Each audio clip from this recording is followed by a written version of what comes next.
Okie dokie. I have to switch the technology. 1 second. Yeah, it works. Good morning. We have 20 minutes and probably it will be a wild ride, an intellectual wild ride. And my understanding of creativity is not only focused on people who do nice designs, but I think that actually everyone who's working in this industry must be creative. So of course also a developer is a creative person.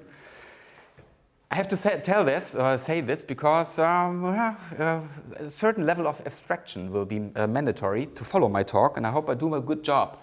Because it's a story about my work and my path within communication and cybernetics. And what that all means, I will tell you in a bit. A short introduction, who I am and what is my story, and why do I have gray hair here.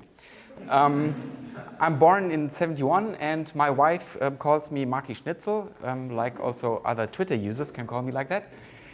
We are a small family, an international bunch, and I'm sorry to say, and maybe I offend here some people from Cologne, but even though I'm from Düsseldorf, I'm not into carnival. So if I go out, I have to hide myself and look like a ninja or something like that. I like everything that is related to water, diving, sailing. I run around and explore micro worlds with my macro lens. And when I have the time, I sit outside, collect photons, and I like to photograph nebula, stars, and stuff like that. But on a professional level, if I have to create some sort of a condensed version, what I'm interested in, it's basically everything about communication, how to create value for the customer. Cybernetics, again, the strange term that I will explain a little bit later on, and applied epistemology. And now you might ask yourself, okay, epistemology, what the heck tries Mark to tell us? Epistemology is the science about knowledge, and the question, how do I know, and how can I know that I know what I know? So basically, I'm actually dealing with a classic, a genius, the topic, with Kant and his 4 essential questions that I think that work pretty well also in our creative industry.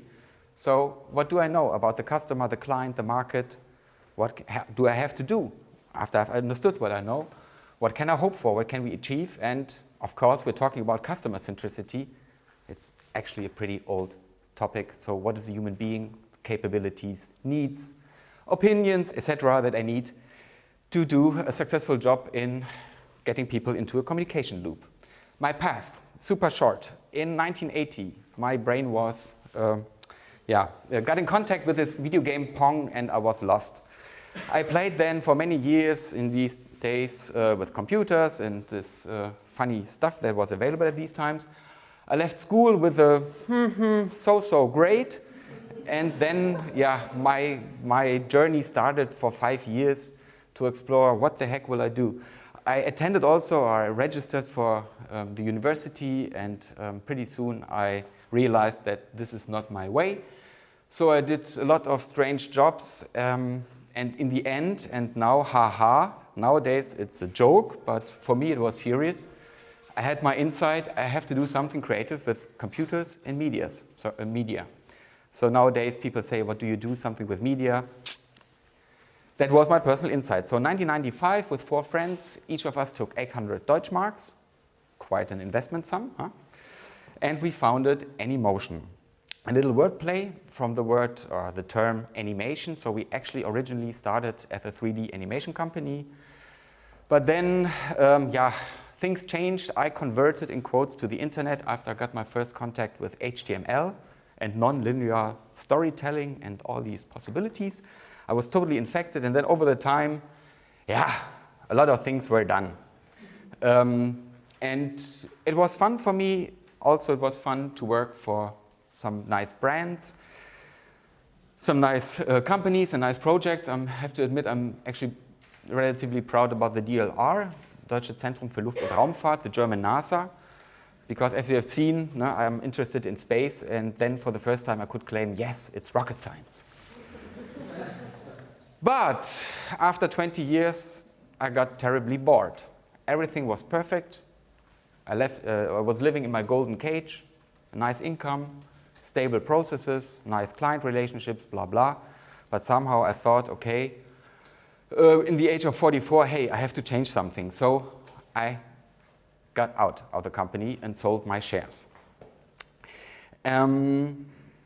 My bank account was happy so far, it was cool, I could live, I could afford to take some time off, and especially since I never studied, I thought, okay, now it's the time to put some information into my brain, especially because I was always asking myself, how can I manage this complexity and the organization of an agency with all this volatility, with these crazy clients who change their opinion every 2 seconds? And how is it possible to make profits, have a good corporate culture, be innovative, etc. pp. And then somehow I ended up in cybernetics. And now finally it's the time maybe to explain this term, because it has nothing to do with, I don't know, science fiction and freezing people, that's cryonics. Cybernetics is actually the science about loops, communications, elements, parts, and systems, and how systems work, and how they function. And one major question when you deal with cybernetics is the question, what is actually complexity, and how can we explain complexity? And this is now a new, my effort to break my own record to explain complexity. In the end, complexity is something that depends on certain elements that you have, their relations to each other, how they behave in terms of time, how you have sometimes dilatation effects, and it takes maybe some time till one aspect or element influences the other element. And from all of this, you get topologies, organizations. And it's funny nowadays when you use usually your org chart, and then you see that reality is something that is more like a network. And the basic question is then, okay, how do we deal with this complexity actually? And I dare to say, you all are masters, or you all must be masters of complexity, because otherwise you couldn't survive in this industry. You must be able to be agile, to transform yourself and change, and all these buzzwords that in the moment are going on, especially in the corporate world. So I assume that you all intuitively know how to understand patterns, how to work with nonlinear feedback causalities, where you don't have a typical A leads to B leads to C leads to D, and then there is something like a result. We have these strange effects in complexity. And one thing, of course, that makes it really nasty, that sometimes we have to think in networks of networks. Well, as you've seen, I have a technical background, and then my first question is always, okay, and how do I measure it? Can I measure it? And how do I deal with it? And I have here a little example. Probably chess is a well-known game for you. We have 2 colors, 8x8 field, 6 tokens, and certain rules which define the relations on how to move these pieces on the board. And obviously, if you want to be a good chess player, you must be some kind of a genius. Why? Because you must be able to handle, theoretically, an event space or possible states of 10 to the 15th of possible states on the board game. So we talk about 100 octillion, crazy number, possible states that this game can have. And these possible states are a nice way to measure complexity. But you can always accelerate things. Who knows the game Go or ever played the game Go? Okay, then you maybe have an idea how damn complex Go is. Even though you have less rules, less tokens, you create a space, a possible space of different positions on the board. Well, 10 to the 117th, which is quite a lot. It's that much. So maybe you get an idea how complexity can be measured, can be compared. How many states does the system have? And of course, like always in the world, it's nice to have a term for this strange expression, possible states of the system. And in cybernetics, we use the term variety. What is the variety of a system? And as you have seen, chess has a smaller variety compared to Go. And that is interesting also in another sense. And this is a generic insight that nobody in the typical economic world knows, because people who studied normal economics, BWL, they have never heard about Ashby's law of requisite variety. And this law describes how to gain control Control not in terms of oppression or treating people bad, but on a very theoretical level, it explains how I, as a controller, have to have a higher variety or equal as the context or the situation that I want to control. Little example, I want to build a house, and I can do the electrics and everything that is related to the water stuff. But still, I need someone who builds the roof and so on. So in order to build the house, the context, the situation that I want to achieve, I have to enhance my variety. I need more skills, more than my own skills. I need a team, or a team, cross-functional, that works together in order to master the situation. And this is important because often when we encounter a complex situation, what is our first reaction? We have to reduce the complexity. We have to reduce the complexity. And it's okay. Of course, we have to reduce the complexity. But my suggestion is the first step should be always what kind of possible states I will encounter, and then what does it mean for my configuration of my team or my skill set or resources that I might need in order to master this. So always when you encounter a complex situation, please don't follow your instinct and reduce it, stand it, and ask yourself, okay, what do I need, maybe which people, which persons, in order to master this situation. And the problem is, in all this complexity, the old organization paradigm is something like this. Yeah? Boss, maybe people sitting maybe in the same location, in the same office, or skills. And sometimes you are lucky and organizations put people together into teams, so each square is a team and not a skill that is grouped there.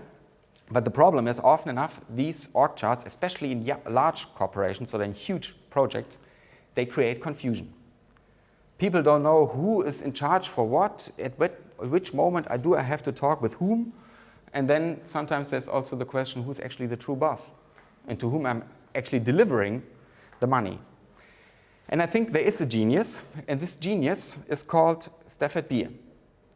Stafford Beer created or discovered, I guess it was there, but he saw it, the viable system model. Viability means it's the ability to maintain your own existence.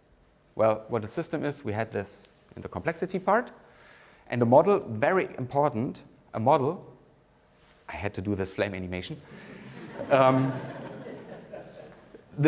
model is just a tool. It helps me to understand reality, to work with reality, but it's never the truth. And it's not the reality itself. It's, of course, still a reduction of reality, but I can work with it. And if it solves problem, it's nice. So it's, to my opinion, always the question, is it useful or not? And what a wonder, I think the VSM, the viable system model, is very useful. A little story about Stafford. In the early 1970s, he got a call from President Allende in Chile. After a very conservative times in Chile, he was the first socialist president elected in Chile. And he was invited, Stafford Beer was invited by him to create a new economic model for the whole nation. And why? Because it was obvious also in these days that the Soviet system with 5-year planning does not match with reality. Too much is happening in these 5 years. So how can you project goals and specify production lines, etc., with a forecast of 5 years? So he went there, started to work for 1.5 years just to analyze the whole economy, and then the first little experiments were started, and they did something that you might have seen before, the so-called DevOps room. So they had this vision that the important people of the country sit together, they have real-time data, they see what's happening in the economy, which supplies are needed where. I love, by the way, this ashtray here, 70s. It looks also a little bit like Star Trek. It's part of pop culture, so to say. But then, unfortunately, there was a 9/11, the first 9/11. And the US were not the victims, but they were the aggressors. And this is not fake news, and this is a part of the history books, which are written by the winners, but that's another story. So in 9/11, 1973, Allende ended his life because he said the last bullet is on my account. And what followed with Pinochet in Chile, you maybe know it from history. Not so nice. That broke also Stafford Beer's heart, one has to say. He recovered, of course, and he still kept working till his last day. He lived till 2002. But that was, of course, a tremendous change. But still, his model has something to tell us. And as I said, it will be now a little bit abstract in the next minutes. So to make it short, 2 quotes, 2 takeaways right now for you. Number 1, POSIWID. The purpose of a system is what it does. And so it's super nice to have plans. It's super nice to have a conception. But if your conception does not work, and if it does not deliver the desired results, it's worthless. So the question is, what is really happening? And there's this dangerous word, really. What is really? I mean, hello, reality. What is reality? Can anybody explain to me what is reality? Maybe. I have a problem with reality, so it's important that the second quote, think before you think. And I know it's annoying, people don't like it, we want to have always fast solutions, we want to have our cooking recipes, but when we're dealing with complexity, we have to use our brain. And actually it's fun. So what is the viable system all about? To make it short, it's a model that is so abstract that you can explain how the central nervous system in the human body works, an ant colony, or a multinational global operating corporation. So it's isomorph. It has the same shape. And one can say it's, so to say, the brain of the firm. That's, by the way, also a title of a book from Stafford Beer. So how does it work? And maybe in the next slides you will see also slight differences to the normal hierarchical diagram. So I ask you, please have it in parallel in back of your mind when I tell you that at first we have an environment. Oh, wonder. A system is not floating in space. It's somehow in an environment connected. And there you have an operation that does something, that delivers the value. And then you have the management. And the function of the management is to support the operation in fulfilling its purpose. That means the management is not responsible for the operational results, but for everything else. The management has to give the operation the frame, the resources, the rules that they need to be successful. And it's very important, even though now for the next sequence, I pull this apart, please think of this always as a whole. That's the point about the viable system model. It's about wholeness. It's not about the operation is more worth than the management, or the management is more worth than the operation. No, they're equally both worth in their function, what they have to do. And what is happening here, we had this variety, these possible states, requests from customers that flow into the operation. They do something, they deliver something back, and the management provides all the, let's say, background infrastructure that is necessary to be successful for the operation. And in order to make this happen, and this is a basic principle that's right now working also in your brains, we have to filter the incoming information. And then the outgoing information is kind of an amplification act. A little example. A customer is here on the website and he configures a product, a car. And then from all these possibilities, this car with this specification, interior, engine, blah, blah, blah, color, this information comes into the operation. Then you have the different parts, still not assembled, worthless for the client. But in the moment we build the things together, then we amplify and we create value for the customer. And then there's the same thing here with the management. They don't need to know all the details of what's going on in operations, but only the relevant ones. For instance, we need more people, we need new machines, I don't know, whatever, and they give them the plans. This is a very basic principle. Next thing is, And Stefan Beer was really a master in inventing words. You need someone who takes care about the transfer of the information, because each time an information passes from one system to the other, it must be safe that the other one understands what is said, because the operation usually has a different language than the management, especially when you think in terms of brick and mortar industry. And then last but not least, you need someone who regulates the whole thing, because this is a typical hierarchical situation. But a regulator is there to compare what are the goals, the targets of the management, and what are the capabilities, the real true capabilities of operation. And they must be matched into a feasible plan that we stay viable, that we don't kill ourselves. And I mean, maybe the one or other of you have heard about the word burnout.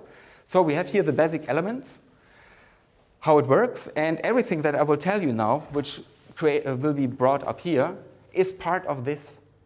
So the operation of a viable system is usually a viable system in itself. It is the recursive nature of viability. It's like a fractal. You can zoom into the structures from a large company to the department, team level. You always find the same functions. And that's the cool thing, maybe, also in times where everybody's talking now about Scrum, Kanban, Agile, Lean, UX, blah, blah, blah. Old story, Stefan Beer, 59, said, of course, in every complex organization, here on this horizontal axis, we need self-organization. The management cannot know everything. They have to trust, and they have to give the people the resources to be successful. And of course, usually you have more than one operational system in a company. You have many, but they don't fit here into the screen, so please imagine here's maybe a lot more. And this must be coordinated. Maybe the people who work with Scrum, you know, the 50-minute daily, for instance, that's a typical function. Here, you put your daily there inside to coordinate your daily activities, what do you have to achieve, what you do have to do, blah, blah.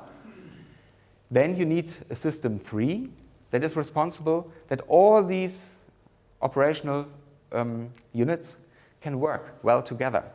So it's not about micromanagement. It's not about the boss who steps into the room and tells the programmer, make this database blue.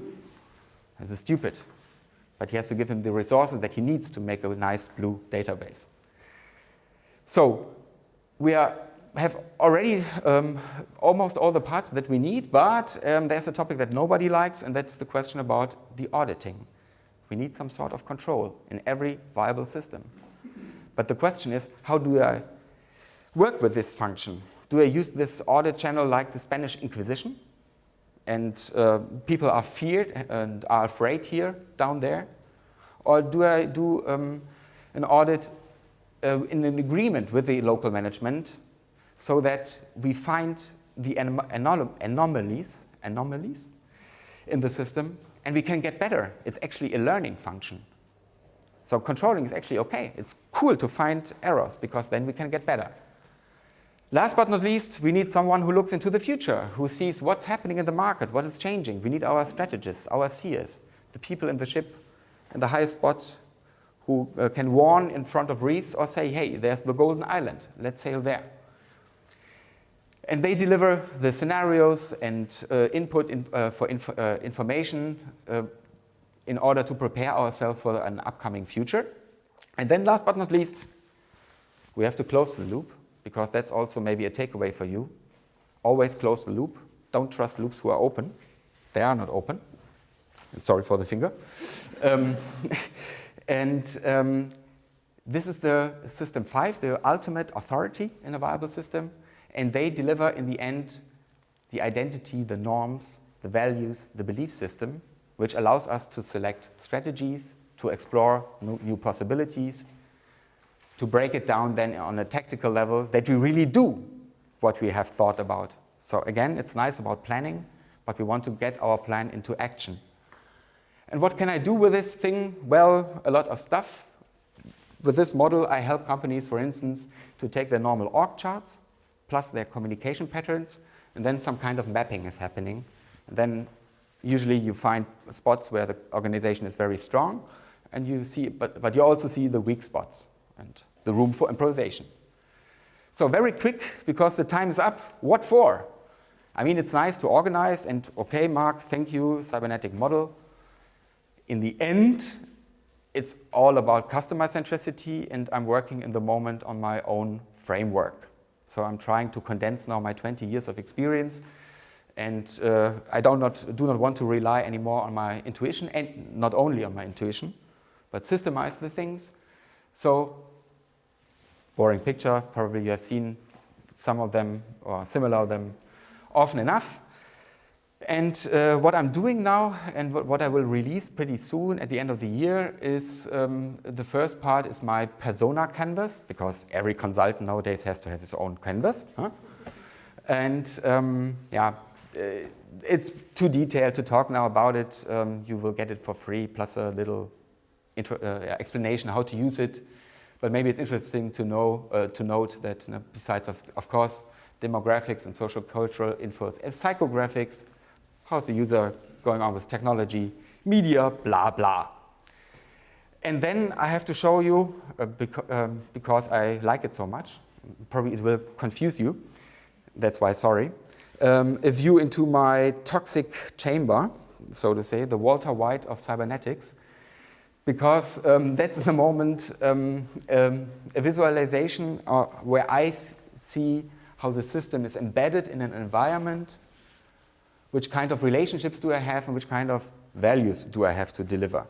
And it's still incomplete, it's under construction, but I wanted to show you, maybe also for a conception part, for the people who do concepts, maybe this inspires you a little bit to think different about what is going on outside and what do we have to do inside. Yeah, and then of course there's still stuff missing. Where's technology happening there? The ecosphere, I mean, climate change is going on. It's a critical topic from my point of view to be successful economically. Yeah, it will be extended over the time.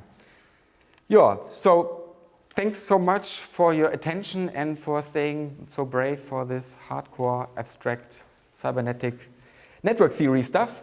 And if you're interested, if you want to read more about me in German, sorry. No, I have one article in English. One for my friends. Yeah, thanks very much.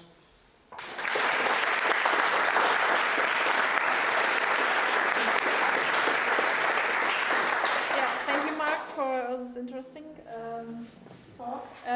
Do you have any questions? Yes. Ich stelle die Frage jetzt einfach mal auf Deutsch.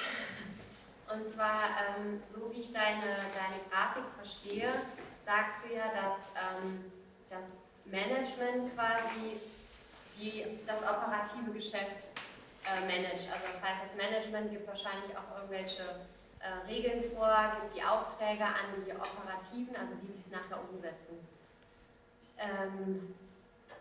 Ich sehe das, also gerade so in der heutigen Zeit sieht man da eigentlich so einen Wandel. Weil ich denke, dass gerade oft die im Management sitzen, gar nicht mehr so aktuell am aktuellen Tagesgeschäft involviert sind und gar nicht unbedingt das vielleicht einschätzen können, was eigentlich das Team braucht oder was vielleicht auch zum Beispiel, wenn es jetzt irgendwie um gerade User Experience Design geht, was vielleicht auch der Nutzer braucht, sondern haben eigentlich oft nur so diese Zahlen vor Augen. Und man geht ja, also eigentlich ist ja ein guter Ansatz, dass man gar kein richtiges Management mehr hat, sondern dass das Team sich quasi selbst organisiert. Also das Team sich Darf ich da sofort, I switch again back to English. Okay, my explanation was not tight enough, obviously. Explicitly, here only functions. So if you, for instance, Dunkelfeld, yeah, not only the managing directors are part of this, but maybe the whole company. You can have a meeting once per year and ask what is our identity, what are our values, blah blah blah, and then you start to steer your ship based on this input. So it's not the question how it is done. So please, please, please, I'm totally on your side. It's stupid if a manager starts to work around here. Let the experts do their job and just give them the resources that they need to be successful. But because in the moment when Fabian would go down here, yeah, okay, then he's an operational unit, but he's not a manager anymore, which is fine. But often enough, people have the problem that they don't understand this micromanagement. Does anybody ever had a job a boss who likes micromanagement? Okay, I see a few people, good. I guess I do not have to say anything more. So totally, that's the point. We need self-organization on the operational level, super important. And these are only functions, and how you initiate these functions or work with these instances depends on you. For instance, when we want to explore the future, I can use here on this channel design thinking. I buy a design thinker, and he helps me to develop a prototype for something new, blah, blah, blah. So it's only a frame, it's a meta frame, it's a reference model. But it does not tell, it's exactly the opposite. I'm sorry that my explanation was not precise enough. It's not about, oh, here's the big master, he explains everything, and then down there, bish, bish, the slaves sit on the galere and grow. But maybe in the future we won't need a management, because maybe the operative team could send requests for resources and stuff like that by themselves. You know? Okay, yeah, then we have to talk about management. The unit or the team could say, okay, we need now a UX designer, we need a developer, I don't know, and we don't need anymore the management team, just for the,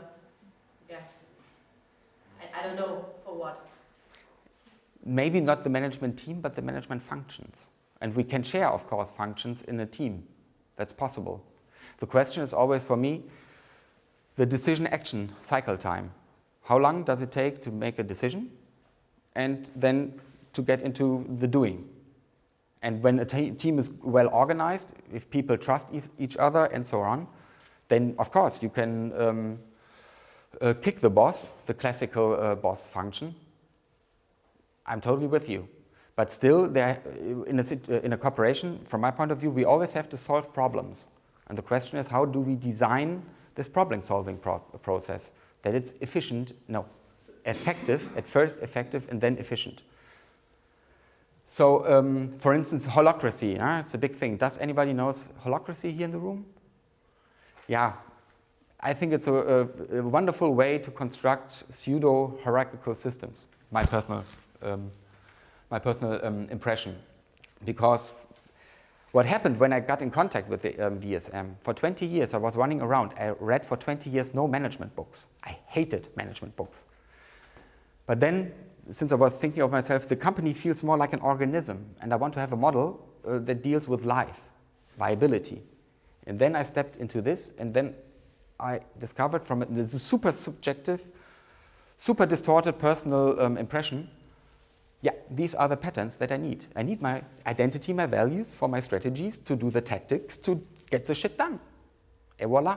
And forget about all these lines and this abstraction stuff and think only in these 4 terms: identity, strategy, tactics. That's for me a default management pattern. And it doesn't matter if it's a manager, if it's a self-organized team, you need these functions. Because when you know your identity, you know why you're getting up each morning and dress up. Don't lay in the couch the whole day and watch TV or whatever. So that's maybe, thanks for your question, because now I have the chance to emphasize this. It's just about the functions and what they should produce, but it does not explain how we do this here. So you can have a voting, you can have democratic structures, you can have autocratic structures. Last but not least, and this is a bad example, but that's why I think that it works. Imagine this asshole which did on the Rumblers yesterday a terror attack. They have a fucking strong identity why they do this. And they know they will die, but they don't care because their values and their system is so strong that they choose these strategies and act then with these tactics in reality. You can explain theoretically also Germany between 33 and 45 with this. They have also a very strong identity, and they had their strategies, blah, blah, blah.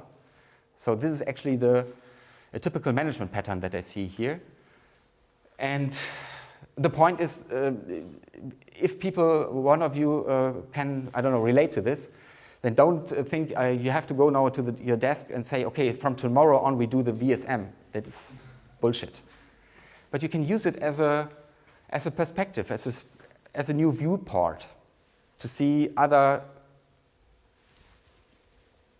relations, connections, interdependencies, etc. I think that's what's good for. So it's not the point that you say, no, okay, from tomorrow we make VSM. By the way, Dunkelfeld exists now for how many years? Since 2010, so since 7 years. Okay, you're over the magical 5 years, you're established. Obviously, you're doing something right. I bet, yeah, not everything, of course. It's always a game. Room for improvement. But I'm pretty sure, so far in every organization that I work with, I was able to spot the different functions and also how they are really done. So not Geschäftsführung, Konzeption, Projektleiter, Accounter, die Schweine, die armen Säue im Mark, in the machine room. So yeah, it's a meta model, it's a reference frame. That makes it also very hard to work with it. It's not a cooking recipe. You really have to think a lot. That's why I said, think before you think. Anyone else? It's a normal reaction for me, by the way. I know that after my talks, people always, okay. But maybe tomorrow or one day later. You said you use this model for mapping existing companies against your model. Yeah. And you see where they're particularly good and where they are not so good. Yeah. Do you see patterns when you compare different companies or different maybe regions or sectors? Yeah. I did a little bit of finance recently, a bank. And for instance, here on, this is now the VSM nerd in me, I could see that here on a specific channel that was totally overloaded. 150 regulations for all-day work for the normal bank account employee working in the bank. 150 rules. Each rule described on 2 to 3 DIN A4 pages. Who has the variety, the capability to remember all this stuff? It's crazy. It's not possible. Okay, now it's a bank, they have compliance, blah, blah, blah, everything that is coming also from the regulator side. So the solution is pretty simple. Digitize it. Make it possible for the people to ask a question and then get in the context the question. In the end, for the moment, just a search function. But still, that was, for instance, a thing I could see here is a congestion on this part. And then the question, how can we make this information better available? Or a typical thing, I mean, look to the Trump administration. Do they have a strategy at all? Definitely there's a belief system, and that it's me, I'm the best, Trump. Usually I see in the service sector the problem that the people do not understand who's actually creating the value. Often in agencies, programmers, designers, UX, and I tell them, no, the company is not, your client is not paying for design. He's paying for a project, and you need a cross-functional team, so actually the accounts must be the system one. That's one explanation. And another thing, maybe last but not least, often due to this recursive nature and that it's contained in itself, you see where things are done double or twice. You can easily find redundancies. That's another thing. And yeah, of course, the whole topic of communication, trust, and so on. And this is then here, for instance. Because Stafford Beer said, yeah, we need an audit channel, but only sporadically, and not always. I don't want to work with a boss who always stands here next to me and is looking like that. I cannot work. So you can also detect some of the soft features of human communication. Yeah. Any questions? Any other questions? Global bluff. Good. Okay, then we will finish it here. Yeah, thank you so much for this talk. Thank you that you were here and joined us. You can grab some food and coffee before you start your day. And yeah, have a nice day. Hope to see you next month.